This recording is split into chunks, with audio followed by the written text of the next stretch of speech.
Obrigado pelo convite para estar aqui nesse seminário. Obrigado a presença de todos. O trabalho que eu vou apresentar aqui para vocês hoje é baseado nessa pesquisa que a gente fez aqui do IPEA, que saiu como esse texto para discussão, que é o texto 1647. É uma versão resumida, com os principais achados aí desse trabalho. Foi publicado como comunicado do IPEA número 111, há umas 2 ou 3 semanas, teve alguma repercussão aí.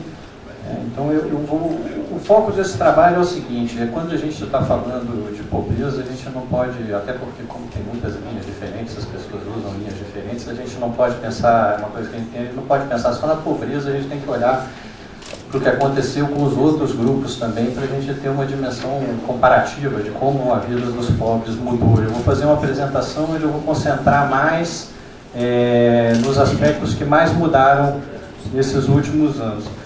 Eu vou passar aqui um pouco. Esse perfil que a gente fez é uma coleção de indicadores, ele tem indicadores de condições de vida das mais diversas dimensões, vocês podem encontrar ele nesse trabalho que está lá disponível na página do IPEA para baixar.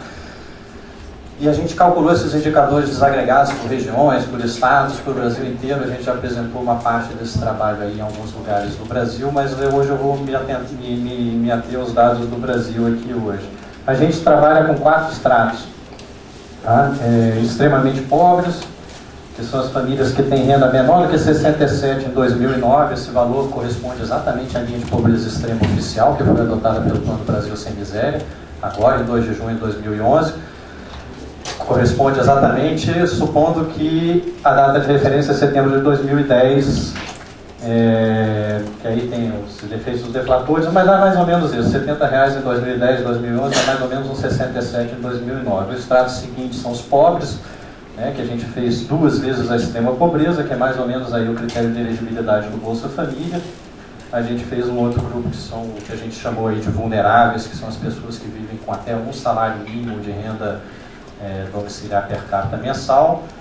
Nós temos um certo pudor em chamar isso de nova classe média, então a gente prefere adotar essa definição aí de vulneráveis, e os não pobres, que são as famílias que ganham mais do que um salário mínimo per capita por mês. Então nós definimos esses grupos e fomos estudar o que mudou nas condições de vida dessas faixas de renda. Isso aí é tudo muito colado na política para a gente ter uma interpretação em termos da política.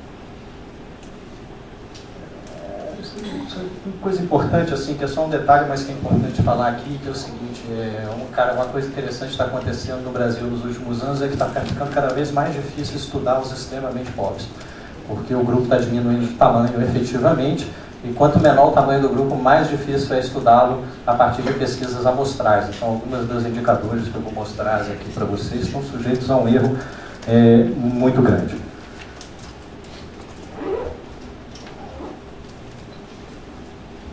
Bom, quais foram as principais mudanças que ocorreram aí no perfil da pobreza nesses últimos anos? Uma delas, que é essa primeira que está aí, é o tamanho dos estratos. Quer dizer, para esses estratos que a gente definiu, a gente fixa eles em 2009, deflaciona os pontos de corte para 2004 e vai ver o tamanho da população em cada estrato. Então a gente vai ver que, além do tamanho do crescimento populacional que você teve aí nesse período de umas 8 milhões de pessoas mais ou menos, você tem uma mudança muito grande no tamanho dos estratos, na composição da renda dos estratos, que essa é uma das mudanças mais interessantes, principalmente dos extremamente pobres. A inserção da população em idade ativa no mercado de trabalho dos estratos também muda bastante, algumas características demográficas. Agora, uma coisa que a gente constatou aí nesse trabalho é que a gente teve muita mudança no Brasil nesse período recente aí, o governo Lula, no que diz respeito à renda. Quer dizer, muitas mudanças positivas vieram pela elevação global do nível da renda e pela redução da desigualdade na distribuição de renda.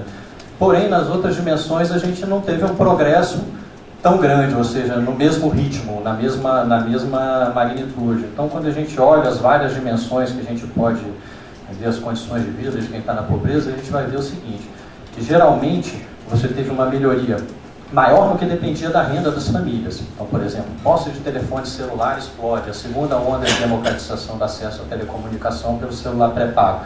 Mas no que dependia das políticas públicas, por exemplo, acesso a saneamento, aí as coisas andam bem mais devagar do que na dimensão da renda, quando existe alguma evolução. Em alguns casos, quase não tem evolução perceptível.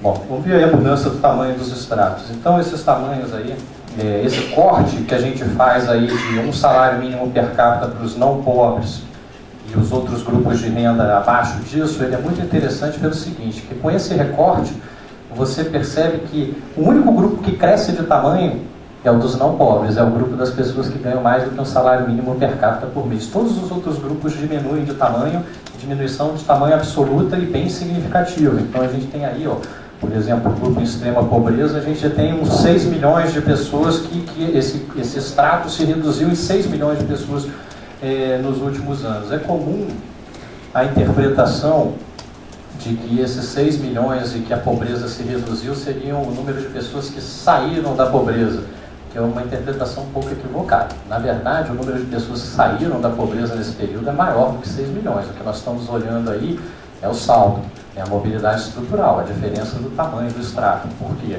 Porque, na verdade, saíram da extrema pobreza mais de 6 milhões de pessoas. O que acontece é que outras pessoas entraram na extrema pobreza nesse período, né? Então você teve uma compensação aí, né? Você tem um saldo da mobilidade, que é essa mobilidade estrutural de renda. É importante chamar a atenção para isso, porque existe algo que está muito cristalizado no debate público, que é uma imagem errada acerca desses grupos de renda, que é a imagem de que eles são estáticos. Eles não são grupos estáticos. O grupo dos extremamente pobres é um grupo que é certamente, ele tem um certo dinamismo, ele tem uma entrada e uma saída dentro desse grupo. É lógico que existem pessoas no Brasil que vivem essa situação de uma forma crônica, uma situação permanente ou quase permanente, mas tem uma parte dessas pessoas que está circulando aí, né? Outra coisa que mostra isso para a gente é o fato de que o crescimento está todo concentrado no extrato dos não pobres, quer dizer, é um extrato que aumentou de tamanho 26 milhões de pessoas. Desses 26 milhões de pessoas que ele engordou, 18 milhões vieram de outros estratos, desses outros estratos que a gente definiu. Agora, os outros 8 milhões é a diferença de população entre um ano e outro. E, obviamente, nem todo mundo nesse período nasceu não pobre no Brasil. Seria bom que isso tivesse acontecido, mas obviamente não aconteceu. Isso dá uma dimensão do tamanho da mobilidade de circulação que está acontecendo por trás dessa coisa estática que nós estamos vendo, porque a gente não tem bons dados em painel, a não ser como os que a professora vai apresentar aqui, que são de outra natureza, né, mais qualitativos, mas a gente não tem fontes de dados no Brasil que sigam as pessoas ao longo do tempo e que vão lá várias vezes naquelas famílias e meçam a renda delas em vários momentos do tempo. O que a gente tem mais próximo disso é a PME, mas é restrito à região metropolitana e à renda do trabalho. Por que teve essas mudanças? Bom, essas mudanças aí na distribuição de renda nesse período, elas foram em grande parte motivadas pela estabilidade que veio da política macroeconômica, pelo momento positivo da economia internacional. Tudo isso criou um ambiente propício para o crescimento econômico, para a geração de empregos. Teve uma série de outros fatores que ajudaram esse período excelente aí que a gente viu. Mudanças demográficas, o fato de que a população está envelhecendo, nós estamos vivendo o período do bônus demográfico, que quer dizer que a gente está com uma taxa de dependência dentro dos domicílios menor, ou seja, a gente tem mais provedores de renda dentro das famílias para uma quantidade relativamente menor de dependentes, né? O aumento da escolaridade da população adulta, que vem lentamente ao longo do tempo, né? Mas também é um fator que favorece a diminuição do retorno da educação no mercado de trabalho, faz com que os rendimentos do mercado de trabalho sejam mais iguais, e a gente tem outros determinantes menos diretos que a gente poderia lembrar. Mas o que foi a grande novidade desse período? A grande novidade desse período, que é o período aí dos dois governos do Lula, foi a transformação da política social em protagonista desses processos de redução da desigualdade de renda e de mudança do perfil da pobreza, que vem principalmente por dois eixos. Um é o dos aumentos reais do salário mínimo, tá? E o outro é da expansão das transferências focalizadas de renda. Tá? Bom, tem um outro slide que está meio perdido aqui no meio do caminho, mas que, já como o tema da primeira sessão era desigualdade regional, eu acho interessante a gente apresentar aqui, que faz uma espécie de conexão, embora eu não vá entrar no perfil de cada uma dessas regiões, que é o seguinte: apesar dessas melhorias todas, alguns dos suspeitos são os de sempre. Então, não é novidade alguma eu vir aqui para vocês e dizer o seguinte: olha, a pobreza é mais intensa no Nordeste, nos pequenos municípios, nas zonas rurais desse município, e é lá que está a maior parte da pobreza nacional. É isso que esse gráfico faz. Então, ali no eixo vertical, a gente tem ali quanto que os pobres extremos naquela região específica, né, o grande é o tamanho do município, urbano, rural e as grandes regiões do país. Quanto que tem dos pobres nacionais, né, dos extremamente pobres nacionais em cada uma daquelas regiões e quanto que tem na população na área. Então, se você andar na diagonal desse gráfico, você vai ter ao mesmo tempo, como prioridade de uma política de intervenção, se você definir a prioridade na diagonal, você vindo para cá, você consegue encontrar os pobres com certa facilidade, que é um problema que a política de combate à pobreza enfrenta. Quer dizer, identificar os seus beneficiários e achá-los. Porque, como a gente diz assim, no mundo real não é muito difícil achar uma pessoa extremamente pobre, achar duas, achar três, achar todas, começa a ficar muito difícil. E se a gente anda no outro lado, a gente tem um impacto maior na pobreza nacional. Então, dizer, uma coisa continua sendo verdade: atuar prioritariamente nos municípios pequenos do Nordeste, nas áreas rurais, é uma coisa que teria um bom resultado, mas por outro lado, isso chama atenção para o tamanho do problema que nós temos que enfrentar, porque muitas vezes, muitas das soluções que a gente vê sendo colocadas no debate para a pobreza são soluções que talvez funcionem para a região metropolitana de São Paulo, mas dificilmente vão funcionar para as áreas rurais dos pequenos municípios do Nordeste. Bom, esses gráficos agora vamos ver aqui, aqui tem umas informações interessantes aí, que a gente vê comparando, né, essas características demográficas dos domicílios extremamente pobres, vulneráveis e não pobres. Então a gente vê que realmente tem uma diferença aí no número de moradores por domicílio, mas que não é uma diferença enorme, né? E ela vem principalmente do fato que entre os não pobres a gente tem muito domicílios sem crianças, né? A gente vê aí um outro dado interessante, que é esse das famílias com 4 ou mais crianças, que é uma coisa que sempre aparece, é uma coisa muito presente na opinião pública, né? Os pobres são pobres porque eles se reproduzem como coelhos ou coisa parecida, que, embora isso já tenha sido desmentido por todos os demógrafos do Brasil, aí é uma coisa que continua. A gente vê que famílias com 4 ou mais crianças é uma coisa que existe, é sim um determinante da pessoa estar em extrema pobreza, mas a gente não vê aí um dado que é o seguinte: essas famílias são 2% da população nacional está nessas famílias, e cada vez isso está diminuindo mais. Ou seja, realmente é verdade que as famílias com muitas crianças estão na extrema pobreza, mas não é verdade que essa seja a principal característica da extrema pobreza. Pelo contrário, quando a gente compara só famílias com crianças, a gente vai ver que entre os extremamente pobres o tamanho das famílias está mais ou menos o mesmo na média, com uma dispersão um pouco maior. Outro dado que é um dos suspeitos usuais é o fato de que tem mais pretos, pardos e indígenas. E agora um que é insuspeito e que é interessante é ver o aumento do número de famílias sem crianças entre os extremamente pobres, que é uma coisa que está diretamente relacionada às características do desenho do programa Bolsa Família. Bom, tem uma redução no número de famílias sem crianças. Tá? Então eram 16% em 2004, né, das famílias extremamente pobres, passa para 25%. Está relacionado a algumas outras mudanças que a gente vai ver aqui. Então, por exemplo, a mudança por idade. Vocês vejam que relativamente você tem menos gente de 0 a 14 anos, né?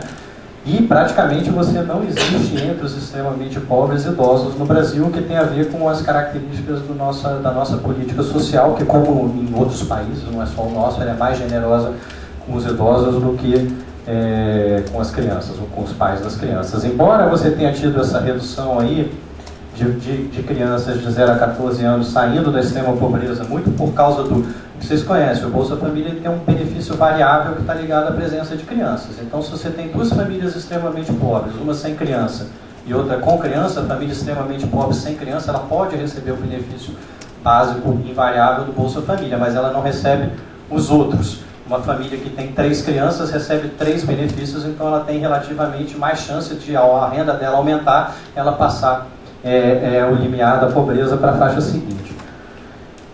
Esse é o dado mais interessante de todos, que é o que aconteceu com a composição da renda dos estratos. Então, que está muito relacionado também à alteração da população em idade ativa dessas famílias, que a gente vai mostrar para vocês depois aí. Bom,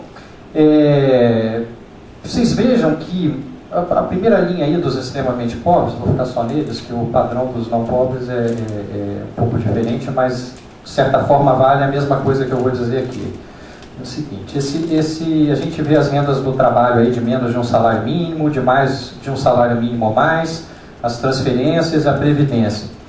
E as outras rendas aí. Então, as outras rendas, elas são meio que um resíduo para esse grupo, pode ter doação, outras coisas, a gente não sabe muito bem o que entra aí para esse grupo. Mas o que interessa é ver o seguinte, olha como diminui, né, na composição da renda desse extrato, as rendas do trabalho de mais de um salário mínimo ou mais e da previdência também. A renda desse extrato, ela passa a ser composta em 2009 praticamente pelo trabalho de menos de um salário mínimo e pelas transferências, e essas aí são as transferências do programa Bolsa Família.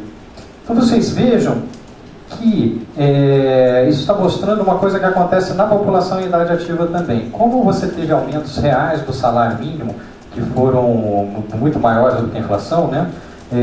As pessoas que estavam conectadas ao mercado de trabalho com o emprego de um salário mínimo, elas praticamente saíram da pobreza sem sair do lugar. Então, se você tinha lá um trabalhador em 2004, que ele já estava empregado, ele tinha um emprego de salário mínimo, ele tinha uma família de 5 pessoas, ele era extremamente pobre. Hoje em dia ele não é mais, né? Exclusivamente graças aí aos aumentos reais do salário mínimo. E independente aí do debate sobre a existência de um efeito farol do salário mínimo sobre as outras rendas ou não, o fato é que todas as rendas do trabalho aumentaram nesse período, não só as rendas do trabalho vinculadas ao salário mínimo. Então, como todas as rendas do trabalho aumentaram nesse período, até mesmo quem tinha vínculos mais precários com o mercado de trabalho, por exemplo, os conta própria, isso é 5? Os conta própria, é que eu não enxergo. Não adianta, ela está levantando a plaquinha, mas eu não estou vendo. Os conta própria, os trabalhadores informais, etc., pessoas que não têm direitos trabalhistas, não necessariamente o salário dessas pessoas, a renda do trabalho delas também aumentou. E isso fez com que elas saíssem do trabalho. Então você fica cada vez mais... a extrema pobreza ela é composta de famílias que têm 1 ou 2 trabalhadores informais com uma conexão muito tênue com o mercado de trabalho e pessoas que estão recebendo transferências do programa Bolsa Família, né?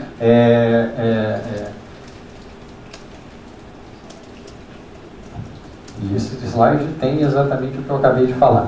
Bom, essas transferências do programa Bolsa Família, elas também ganham importância para a composição da renda dos pobres que eu digo dos pobres não extremamente pobres, né? Agora, embora o peso dessa renda seja pequeno, tanto no extrato das pessoas que eram pobres ou vulneráveis no momento que elas vão se cadastrar lá no Bolsa Família, o peso dessa renda para essas pessoas que têm uma renda já maior do que as dos extremamente pobres seja pequeno, às vezes ela funciona como uma complementação certa para uma família que está ali na zona próxima da linha, passar a linha com esse benefício que ela recebe. Então vocês vejam aí, olha só, a gente está vendo as famílias beneficiadas pelo PBF, agora percebam só, isso aí pode dar a ilusão de que tem um vazamento muito grande do programa, mas isso aqui nós estamos vendo a proporção das famílias beneficiadas pelo programa Bolsa Família, a cobertura em cada extrato, pós-renda do Bolsa Família. Então, parte das famílias que são pobres aí, talvez elas fossem extremamente pobres se o programa não existisse. É a cobertura ex-post, né? Então, vocês vejam aí que aumentou bastante, né, a cobertura do Bolsa Família nos 3 estratos de baixo. Se a gente faz uma curva, a focalização fica mais bonita do que ela é ainda, mas o que a gente vê é o seguinte, é que o programa ele quase não paga benefícios para gente que na renda da PNAD tem mais do que um salário mínimo per capita, né? É importante a gente lembrar também que muitas vezes aparecem aí os erros de inclusão e etc., que o cadastro único ele tem uma natureza completamente diferente da pesquisa domiciliar. A renda que a pessoa declara, que a família declara no cadastro, provavelmente é uma renda que representa um momento ruim da vida dela, onde ela vai se cadastrar e pegar aquele benefício. A pesquisa domiciliar pode pegá-la num momento melhor, onde ela está recebendo a Bolsa Família e está com a renda mais alta, mas pode ser naquele mês, porque essas pessoas que estão cobertas por esse programa, é outra coisa que a gente frequentemente se esquece, elas têm uma renda muito volátil, porque elas têm uma conexão precária com o mercado de trabalho. A maior parte dessas pessoas não é que nem um trabalhador formal que recebe o seu contra-chequezinho ali todo fim de mês e é sempre o mesmo dinheiro que pinga. Não. Muitas vezes essas pessoas estão passando o maior tempo da sua existência pensando como é que elas vão arranjar os próximos 20 reais aí, ou os 30 reais que elas vão conseguir. Né? Bom, mais um dado aí que dá uma dimensão do tamanho do desafio que é incluir essas pessoas, né? Via o mercado de trabalho, essa informação aí sobre os anos de estudo. Quer dizer, a gente vê que a população com idade de 15 a 64 anos tem uma escolaridade muito baixa em geral na população brasileira. Vocês vejam que para os não pobres é pouco mais do que o primário, mas ela é muito mais baixa para os estratos de baixo. E aí, entre os extremamente pobres, a gente vê que a gente teve uma certa diminuição do analfabetismo funcional, mas mesmo assim a gente ainda tem 42% da população adulta aí, de 15 a 64 anos, analfabeta funcional. Isso dá uma dimensão para vocês da dificuldade, por exemplo, que é fazer programas de qualificação profissional para fazer inclusão produtiva dessas pessoas todas. Elas não têm as qualificações que são normalmente requeridas e demandadas pelo mercado de trabalho, e elas também não têm, muitas vezes, grande parte delas, as condições para adquirir essas qualificações. E aí o que a gente faz no meio do caminho, né?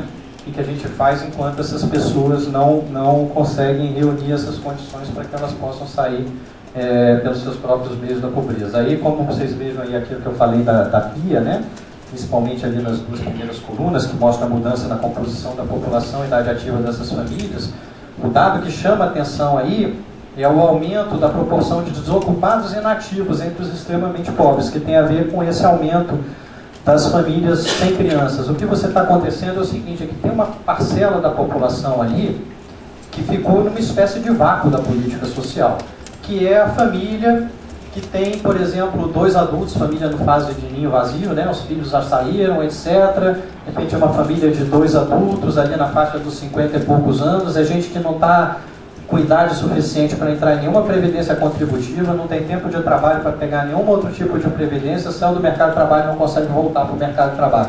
Essas pessoas estão num vácuo aí da política social que não existe nada para elas, e essas pessoas estão engrossando aí o contingente dos extremamente pobres. Vocês vejam que todas as categorias, com exceção dos produtores agrícolas, de pessoas que têm, da população em idade ativa, que tem vínculo com o mercado de trabalho, diminuíram na composição relativa dos extremamente pobres, né, por causa disso. Quem tem um vínculo com o mercado de trabalho, mal ou bem aí, ainda que de forma precária, garantiu a sua saída da pobreza nos últimos anos.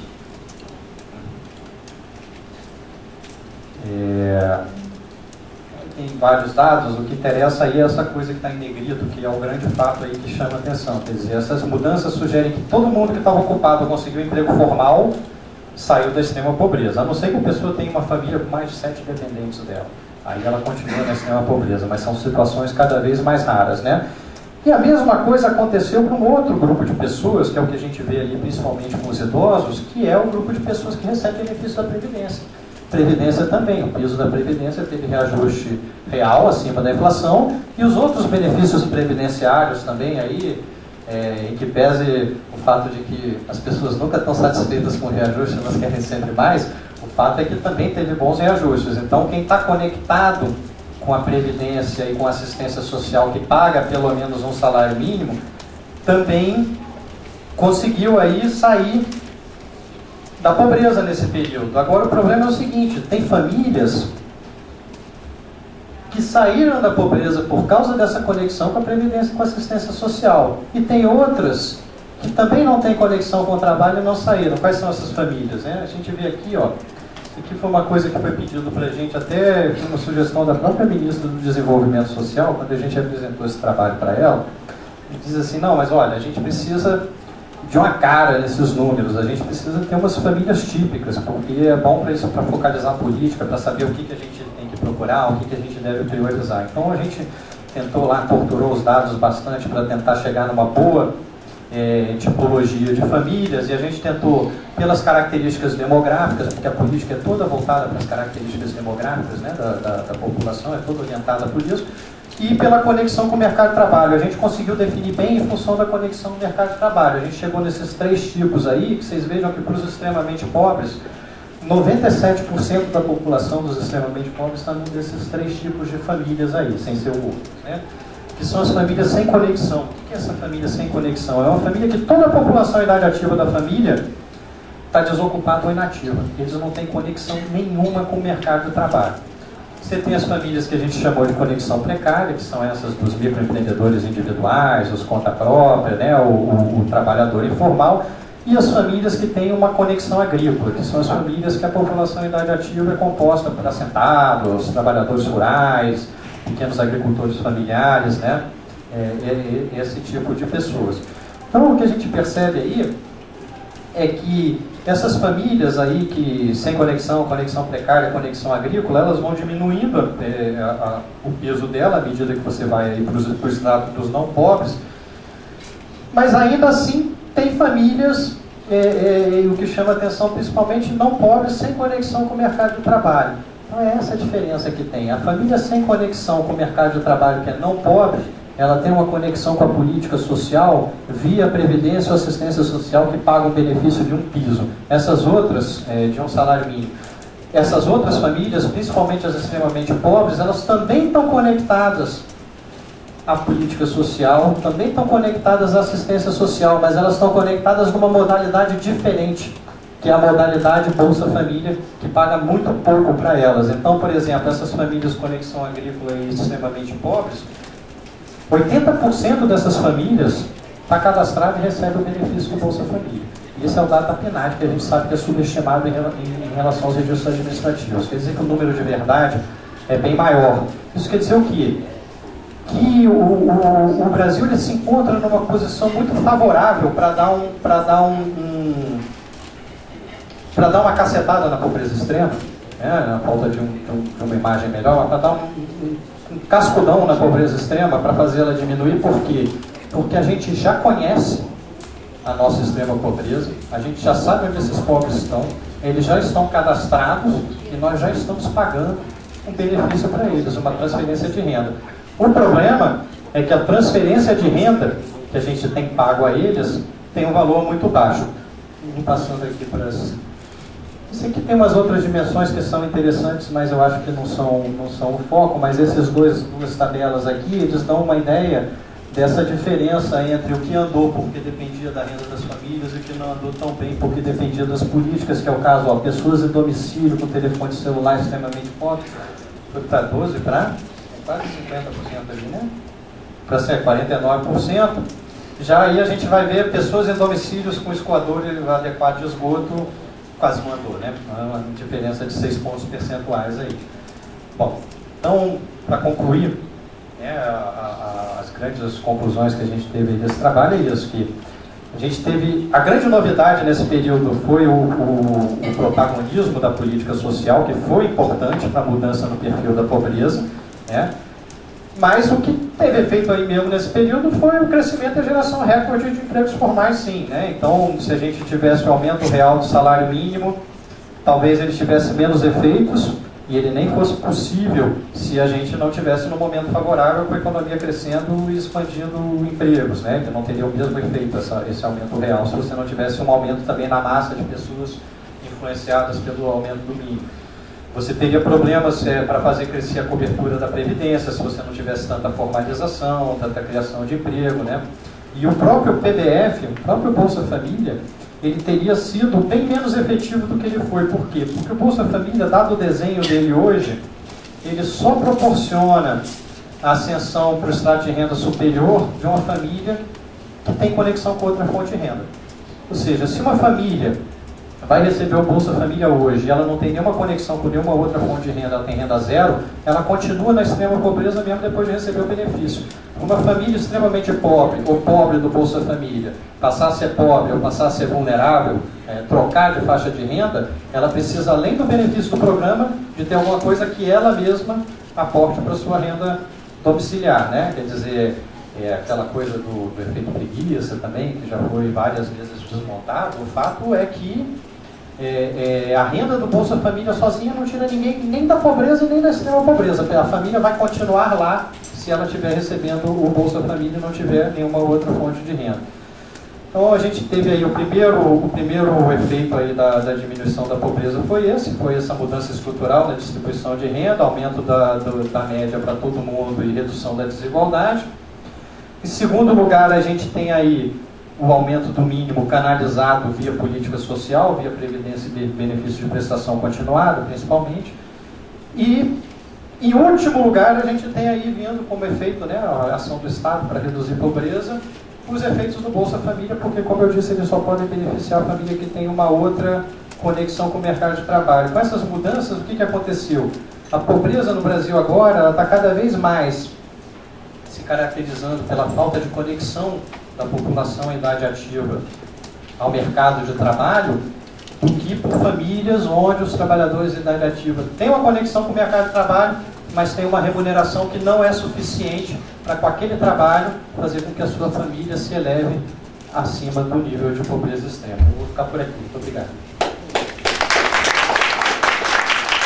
Bom, esse trabalho acaba com o chamado mito da vagabundagem, né? Que as pessoas deixam de trabalhar para poder ganhar 60, 30 e tantos reais por mês. É gozado que os chavões pegam no Brasil, tanto na parte de discussão de política econômica como política social. Você cria um chavão, você não precisa nem ter trabalho técnico para ver que o chavão é furado, mas pega. Então, quando a gente fala na questão da educação, nós temos um problema de opinião pública midiática aí, que ela se move por bordões, né, por chavões, não é? Até coisas inverossímeis pegam por conta do chavão. Essa história do vagabundo por 30 reais por mês, 40 reais, 50, 60 por mês, aí é fantástico. Bom, obrigado pela sua exposição.